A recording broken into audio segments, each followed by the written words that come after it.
Right, guys, just wanted to touch up on a little subject really. Um, a lot of people's mindsets are like EV, EV, EV, gotta go EV. Fuel prices are through the ceiling. EV, EV, EV, and people forget about the plug-in hybrids. So I've been speaking to a few people, comments, a few of the lads. One of my mates is looking to go an EV, and then I had a little talk with him, and he's now considering the plug-in hybrid, and it's purely because not every car is for every situation, for every person. So this video is going to be based on just normal people, not taxi drivers. Obviously, taxi drivers are a different breed because the miles we do and stuff like that. So this is just generally a discussion about the two types of cars and for generally normal people.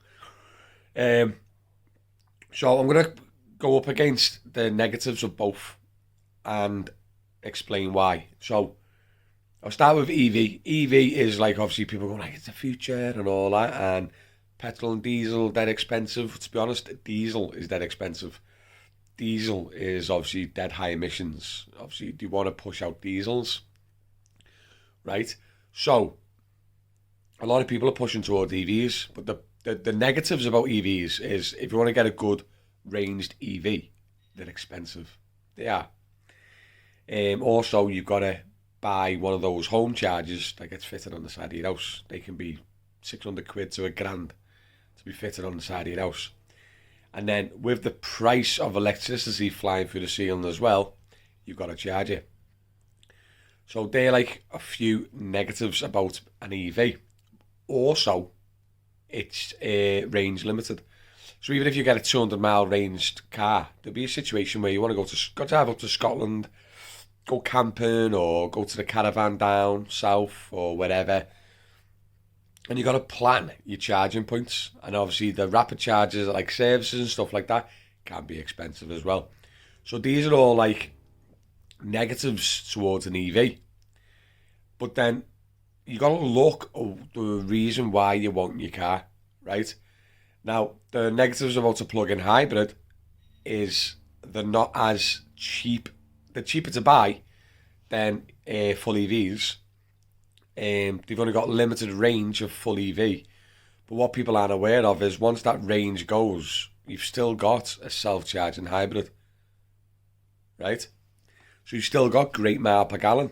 And because obviously they're mostly petrol, you get good emissions as well. But, what was I going to say? Yeah, the positives about the plug-in hybrid is there's no range restriction. Do you know what I mean? Once your full EV charge runs out, just say 25, 30 mile, depending on the car you get. Once that runs out, you just go into hybrid mode and you can crack on with your day or whatever you're doing. Now, the reason this discussion's come up as well is my wife's currently in a diesel, Renault Kadjar. Does half decent mile per gallon, but with the prices of diesel flying up, it's costing her about £50 per week in fuel. Now the car costs £230 a month, so it's costing her about £430 for the car payment and a fuel. But obviously her car's 2016 plate and it's ran out of warranty, so obviously if something breaks, it's going to be expensive. So I said to the other day, I went, why don't you go EV, well, plug-in hybrid?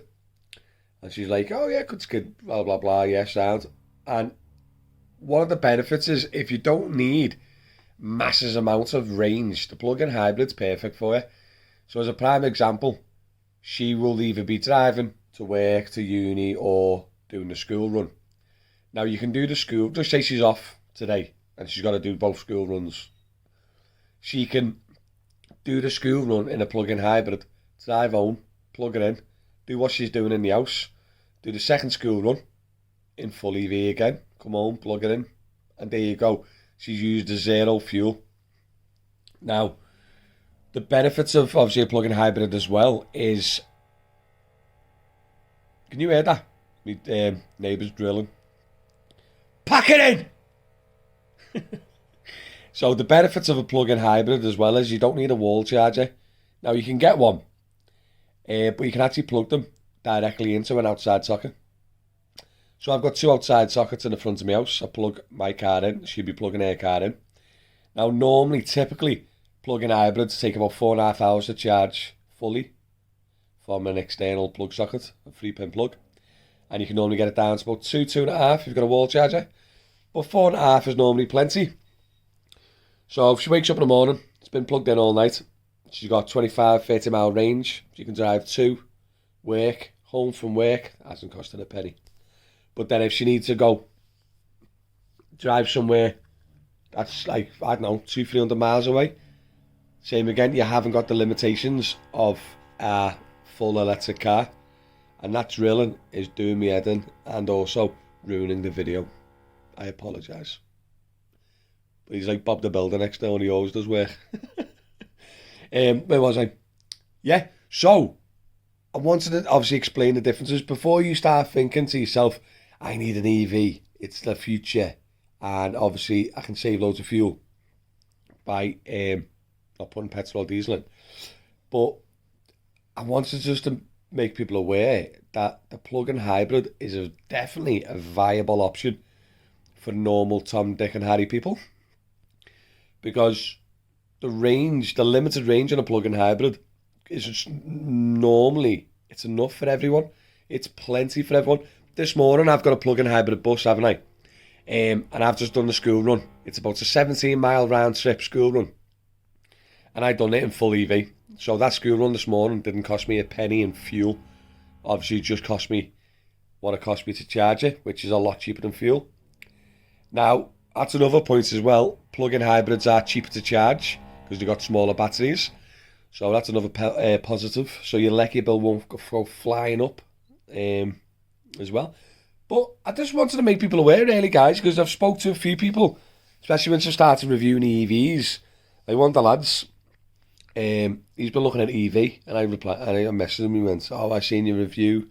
I like the look of those cars." It was the Hyundai Ioniq, and I said to him, "Oh, sounds." And the first thing I said to him is, "So why do you need EV?"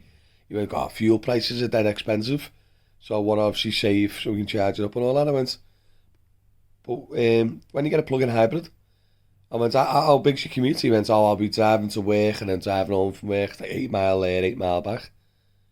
I went, "So technically you can get to and from work full EV in a plug-in hybrid. That's cheaper to buy, cheaper to charge, and hasn't got the limitations of a full EV." Now, when you come to taxi driving, that's a different argument, because taxi drivers sometimes do 150 mile a day. So getting a full EV car that does 250 mile range will save you a lot of money in fuel. If you've got a plug-in hybrid on the taxis, it'd still be good. You can still do 20-30 mile full EV before you start your day. And then for the rest of the day, you'll be in a hybrid mode, where a lot of people have hybrids on the taxis, like Kia Neros and stuff like that.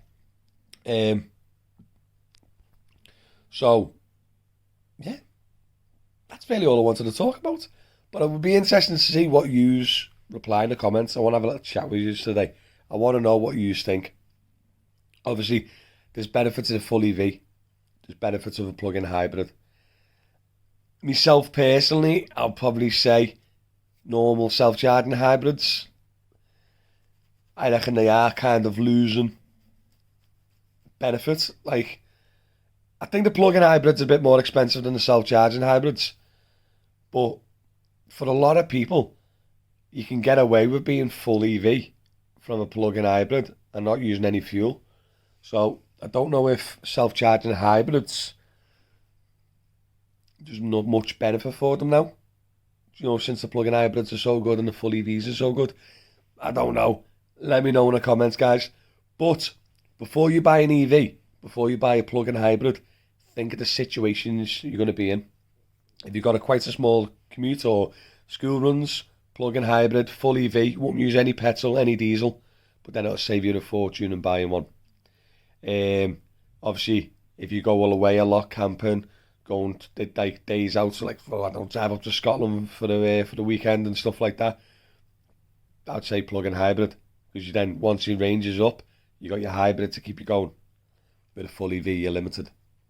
But if you drive quite a lot during the day, and you need obviously more time between charges, probably best full EV.